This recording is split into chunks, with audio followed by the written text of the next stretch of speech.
On the 27th of April 2008, the horrific case of Josef Fritzl sent shockwaves around the world.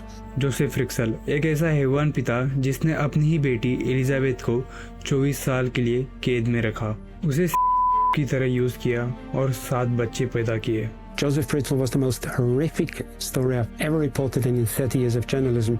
Joseph फ्रिक्सल ने ये सारे कारनामों को अपने ही घर के नीचे एक मजबूत बेसमेंट में अंजाम दिया, जिसे वो 15 साल से बना रहा था। ये बेसमेंट इतना सिक्योर और सीक्रेट था कि एलिजाबेथ की माँ खुद ये नहीं जान पाई कि उसकी बेटी घर के नीचे बेसमेंट में कैद है, और नहीं कभी किसी को थोड़ा सा भी शक हुआ। Surely the most extraordinary and the most tragic thing about Josef Fritzl is that he managed to camouflage himself as a respectable member of society, as a pillar of community, while at the same time he was just leading this double life of monstrosity.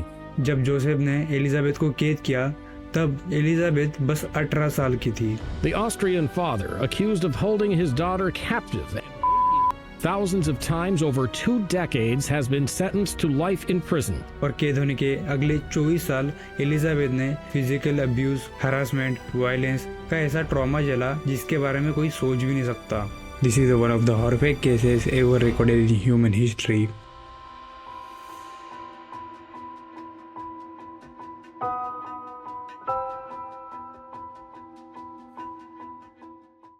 April 1966 Austria में पैदा हुई Elizabeth Joseph फ्रिक्सल और rosemary के 7 बच्चों में से एक थी। लेकिन जोसेफ ने एलिजाबेथ को कभी अपनी बच्चे की तरह देखा ही नहीं, क्योंकि जोसेफ की हैवानियत उसे कुछ और ही करवा रही थी। एक न्यूज रिपोर्टर के अनुसार जब एलिजाबेथ 11 साल की थी, उसी टाइम जोसेफ ने उसे फर्स्ट टाइम मोलेस्ट किया था। और जैसे जैसे एलिजाबेथ बड़ी होती गई, वैसे जोसेफ का पागलपन बढ़ता गया। लेकिन ये अचानक से हुए इंसिडेंट्स नहीं थे, क्योंकि जोसेफ का क्रिमिनल रिकॉर्ड साफ साफ बता देता था कि वो एक नॉर्मल इंसान नहीं, बल्कि एक सेक्स एडिक्ट, क्रिमिनल माइंडसेट का आदमी है। ईयर 1967 जोसेफ ने एक 24 साल के नर्स के गले में चाकू रखकर उसका था। उसी साल जोसेफ को 21 साल की उम्र के साथ हुआ मोलेस्टेशन और असॉल्ट का भी सस्पेक्ट माना गया था। के अलावा जोसेफ पे सस्पेक्टेड मर्डर केस की भी एलिगेशन लगे, लेकिन एविडेंस की कमी होने के कारण उस पे कोई भी एक्शन नहीं लिया गया। की सजा के तौर पे जोसेफ 1 साल जेल में भी रहा। लेकिन इस इंसिडेंट के 15 साल बाद 1982 के आसपास उसका नाम क्रिमिनल रिकॉर्ड से हटा दिया गया, और उसी साल जोसेफ ने एलिजाबेथ को कैद करने की प्लानिंग शुरू कर दी थी। और इस प्लानिंग की शुरुआत होती है बेसमेंट में एक छोटा रूम बनाने के साथ। जोसेफ ने 1970 में कैदी को रखने वाला अंडरग्राउंड सेल बनाने के बारे में सोच लिया था। 1970s में जब कोल्ड वॉर चल रही थी, तब ऑस्ट्रिया एक सोवियत यूनियन का हिस्सा होने के साथ साथ एक बॉर्डर स्टेट भी था। ऐसे में वॉर टेंशन के चलते लोगों के घर में अंडरग्राउंड न्यूक्लियर बंकर होना जरूरी माना जाता था, और जोसेफ ने इसी बात का फायदा उठाते हुए अंडरग्राउंड कंस्ट्रक्शन के लिए उसने ऑफिशियल परमिशन भी ले ली, और लोकल कंसर्न ने उसे कुछ पैसे भी दिए जिससे कि वो न्यूक्लियर बंकर बना सके। जोसेफ ने इस सेल को बनाने के लिए बहुत ही अच्छी प्लानिंग रखी थी। उसने हर एक डिटेल पे ध्यान रखा। सेल को बनाने में लगा कंक्रीट और स्टील का सामान कंस्ट्रक्शन कंपनी से अरेंज किया, जहाँ पर वो खुद काम कर चुका था। जोसेफ ने पूरे सेल को साउंड प्रूफ बनाया था, चाहे कोई कितना शोर करे, चीखे, चिल्लाए, बट ऊपर रहने वाले लोगों को कुछ भी सुनाई नहीं देगा। जिस सेल में एलिजाबेथ को रखा गया था, वहां तक पहुंचने के लिए 8 दरवाजों को खोलना पड़ता था। बेसमेंट की शुरुआती में 2 दरवाजे थे, जिसमें से हिंज स्टाइल का डोर था, जबकि दूसरा मेटल का दरवाजा था जिसे कंक्रीट के साथ मजबूत किया गया था, और ये सिर्फ रिमोट कंट्रोल डिवाइस से ऑपरेट होता था। और इन दरवाजों का वजन कम से कम 300 से 500 किलो तक था। बेसमेंट के आखिरी 2 सेल, जिनमें जोसेफ ने टॉयलेट, सिंक, स्टोव, रेफ्रिजरेटर और एक बेड भी लगवाया था। लेकिन इन सब चीजों का मतलब ये नहीं था कि सेल की लाइफ अच्छी थी। खुद एलिजाबेथ ने सेल की लाइफ के बारे में लिखा था कि सेल में रहने का डर उसके साथ हमेशा बना रहा। सेल में इतने चूहे होते थे कि एलिजाबेथ को कभी कभी अपने हाथों से पकड़ना पड़ता था, और गर्मी के दिनों में तो पसीने से हालत खराब हो जाती थी। खुली हवा और सूरज की रोशनी देखना तो दूर, उस सेल में खिड़की भी नहीं थी, और नहीं उस सेल में इतनी जगह थी कि एलिजाबेथ चल फिर सके। सेल के अंदर एलिजाबेथ के साथ हुआ अत्याचार के बारे में बहुत कुछ आना बाकी है, लेकिन इससे पहले जान लेते हैं कि जोसेफ ने एलिजाबेथ को कैद कैसे किया और क्या एलिजाबेथ की माँ इसके बारे में जानती थी। ईयर 1984। एलिजाबेथ 18 साल की हो चुकी थी। जोसेफ का बेसमेंट में चल रहा काम अभी तक पूरा हो चुका था और अब बारी थी उस काम को अंजाम देने की जिसके लिए बेसमेंट को तैयार किया जा रहा था। जोसेफ ने एलिजाबेथ को कहा कि बेसमेंट में बनी आखिरी सेल का दरवाजा लगाने के लिए उसे उसकी हेल्प चाहिए। इसके बाद एलिजाबेथ सीढ़ियों से उतरकर बेसमेंट की तरफ जाने लगी, लेकिन उसे क्या पता वो 24 साल के लिए उसी बेसमेंट में कैद होने वाली है। दरवाजों को लगाने की प्रोसेस के दौरान सही मौका देखकर जोसेफ ने इथर केमिकल में भीगा हुआ कपड़ा एलिजाबेथ के मुंह और नाक पर दबा दिया। जोसेफ ने कपड़ा तब तक नहीं हटाया जब तक एलिजाबेथ बेहोश न हो जाए। कुछ देर बाद जब एलिजाबेथ की आंखें खुली तो उस सेल के अंदर लगे बेड के ऊपर वो लेटी हुई थी जिसका दरवाजा लगाने के लिए वो आई थी। उसके दोनों हाथ लोहे की चेन से पीछे की ओर बंधे हुए थे और चेन की लंबाई इतनी कम थी कि एलिजाबेथ उस बेड के ऊपर से नीचे भी नहीं उतर सकती थी। बेसमेंट के अंदरी सेल में एलिजाबेथ के साथ यह सब कुछ हो चुका था, जबकि जोसेफ एलिजाबेथ के गायब होने के पीछे की कहानी पहले से ही तैयार कर चुका था। जोसेफ ने एलिजाबेथ को लेटर लिखवाने के लिए मजबूर किया जिसमें एलिजाबेथ ने लिखा कि वो किसी रिलीजन कल्ट का हिस्सा बनने के लिए घर से भाग रही है, लेकिन एलिजाबेथ की माँ को और उसके दोस्तों को भरोसा दिलाने के लिए सिर्फ ये लेटर काफी नहीं था, तो जोसेफ ने एलिजाबेथ के पास को भरोसा दिलाने के लिए यूज किया, जिससे कि एलिजाबेथ के लेटर पे लोगों ने भरोसा कर लिया। दरअसल एलिजाबेथ इससे पहले ही भी घर से भागने की धमकी दे चुकी थी। इवन एक दो बार जब उसने घर छोड़कर भागने की कोशिश की तब खुद जोसेफ और लोकल पुलिस भी उसे घर वापस लेकर आई थी, और एक बार तो एलिजाबेथ अपने दोस्त के साथ फिनस सिटी तक पहुंच चुकी थी।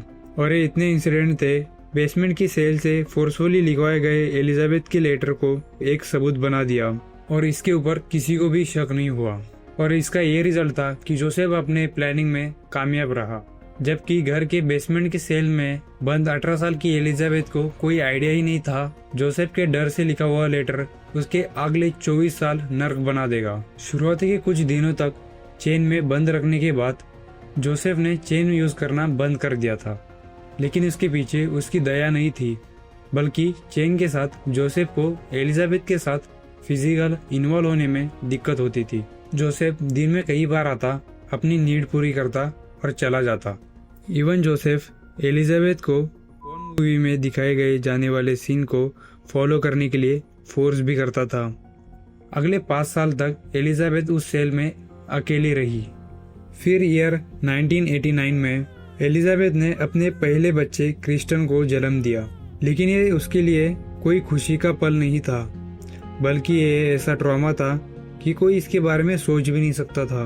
दूसरी तरफ अपनी ही बेटी के साथ बच्चे पैदा करने के बाद अभी तक जोसेफ का पागलपन नहीं रुका और वो एलिजाबेथ को स्लेव की तरह यूज करता गया। 1989 से लेकर अगले 12 साल में एलिजाबेथ ने उस सेल के अंदर कुल 7 बच्चों को जन्म दिया, वो भी किसी बिना मेडिकल हेल्प के। बच्चों की सेफ बर्थ के लिए जोसेफ ने एलिजाबेथ को डिसइंफेक्टेड 2 कैंची और 1960s में पब्लिश हुई एक किताब दी जिसमें चाइल्ड बर्थ के बारे में लिखा था।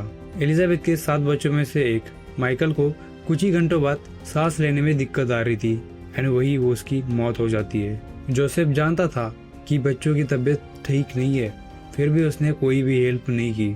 बाद में जब जोसेफ से पूछताछ होती है तब जोसेफ बताता है कि उस बॉडी को उसने भट्टी में जला दिया था। बचे हुए 6 बच्चों में से क्रिस्टिन, स्टेफन और फिनिक्स 2008 तक एलिजाबेथ के साथ सेल में रहे।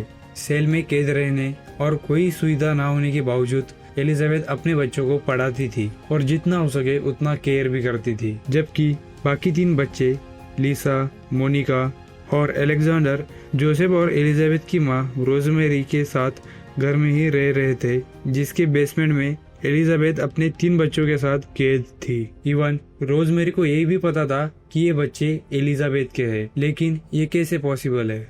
तो यह भी जोसेफ ने बहुत अच्छे तरीके से प्लान किया था। जो 3 बच्चे रोजमेरी के साथ रह रहे थे उन्हें जोसेफ खुद अपने ही घर के गेट पर छोड़ा था।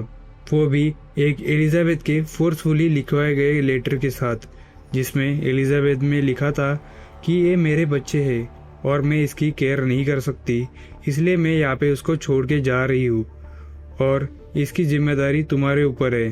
और इस तरकीब से जोसेफ ने इन 3 बच्चों को अपने पास रखा और रोजमेरी को कोई शक भी नहीं हुआ। और बाकी की पूरी कमी करने के लिए जोसेफ एलिजाबेथ से फोर्सफुली लेटर लिखवाता और फिर अपनी ही गाड़ी से कई किलोमीटर दूर जाकर अपने ही एड्रेस पे पोस्ट कर देता। और जब ये लेटर एलिजाबेथ की माँ रोजमेरी को रिसीव होते रहे तो ऐसा कोई उसे रीजन ही नहीं मिला जब वो जोसेफ पे शक कर सके। इवन जोसेफ अपने खुद की सोसाइटी में भी एक रिस्पेक्टेड आदमी था जो सबके साथ अच्छा रहता था, लेकिन जोसेफ का असली चेहरा बस एलिजाबेथ के सामने था। अपने इस पिता की क्रूरता के बीच उसने भागने की कोशिश भी की होती तो वो कभी कामयाब हो ही नहीं पाती। सेल की मजबूत सिक्योरिटी के अलावा जोसेफ ने उसे ऐसा डरा के रखा था कि वो कभी भागने की कोशिश भी नहीं करती। भले ही जोसेफ ने अपनी चालाकी से 24 साल तक एलिजाबेथ के साथ बहुत कुछ किया, लेकिन जब उसने अपनी ही चालाकी का यूज एलिजाबेथ की पूरी कहानी को खत्म करने की कोशिश की तो वो कामयाब नहीं हो पाया और इसकी हैवानियत पूरी दुनिया के सामने आ गई। और ये सब कुछ पॉसिबल हो पाया एलिजाबेथ के पहले बच्चे क्रिस्टिन की वजह से। अप्रैल 2008 सेल में कैद क्रिस्टिन की हालत बहुत ही ज्यादा बिगड़ गई। उसके बाद उसे 19 अप्रैल 2008 में लोअर ऑस्ट्रिया के लोकल हॉस्पिटल में एडमिट किया गया और जो आदमी क्रिस्टिन को हॉस्पिटल लेके आया था वो और कोई नहीं जोसेफ ही था। जब क्रिस्टिन की ट्रीटमेंट की बारी आई तब डॉक्टर उसकी हालत देखकर दंग रह गए। क्रिस्टिन पूरी तरह कुपोषित का शिकार हो रखी थी। बेसमेंट में कोई भी सनलाइट नहीं होने के कारण उसकी स्किन पूरी पीली पड़ गई थी। क्रिस्टिन की ऐसी हालत देखकर डॉक्टर क्रिस्टिन के साथ चाइल्ड अब्यूज और देखभाल में पेरेंट्स की लापरवाही का शक हुआ। अपनी शक के चलते डॉक्टर ने क्रिस्टिन की मेडिकल हिस्ट्री जानने के लिए पेरेंट्स से बात करने की कोशिश की, लेकिन इसी बीच पता चला कि क्रिस्टिन की माँ सालों से घर से दूर है और वो किसी को भी पता नहीं कि वो कहाँ पे रहती है। क्रिस्टिन की माँ की इस इंफॉर्मेशन के बाद डॉक्टर का शक और बढ़ता गया, जिसके बाद उन्होंने टीवी पे एक से एक अपील जारी की और कहा कि क्रिस्टिन को टाइम पे रहते ट्रीटमेंट देनी है तो क्रिस्टिन की माँ को जल्द से जल्द हॉस्पिटल आना होगा। और ये अपील सेल में रखी टीवी पे चल रही थी और उसको एलिजाबेथ और उसके 2 बच्चे देख रहे थे। और इसके बाद एलिजाबेथ ने जोसेफ से बार बार रिक्वेस्ट की कि उसको हॉस्पिटल ले जाए, बट हैरानी की बात यह थी कि जोसेफ इस बार मान गया। लेकिन ये दया नहीं थी बल्कि एक प्लान था। दरअसल बढ़ती एज के साथ 73 ईयर के जोसेफ के लिए दोनों फैमिलीज का ध्यान रखना बहुत मुश्किल होता जा रहा था और वो काफी टाइम से सोच रहा था कि एलिजाबेथ को फ्री किया जाए और किसी को पता भी नहीं चले। ऐसे में हॉस्पिटल की ये अपील उसे एक अपॉर्चुनिटी की तरह दिखी और उसने लोगों से कहा कि अपील देखकर एलिजाबेथ खुद घर पे आ गई थी।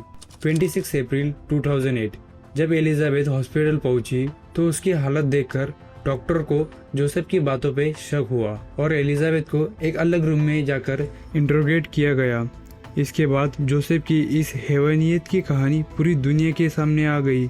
डिटेल इंक्वायरी के बाद जोसेफ को 15 साल के लिए साइकियाट्रिक प्रिजन में रखा गया और लास्ट ईयर 2024 में उसे नॉर्मल प्रिजन में शिफ्ट कर दिया गया। जबकि एलिजाबेथ और उसके 6 बच्चों की आइडेंटिटी को काफी सीक्रेट रखा गया है और नई लाइफ शुरू करने के लिए उन्हें पूरी हेल्प और केयर भी प्रोवाइड की गई।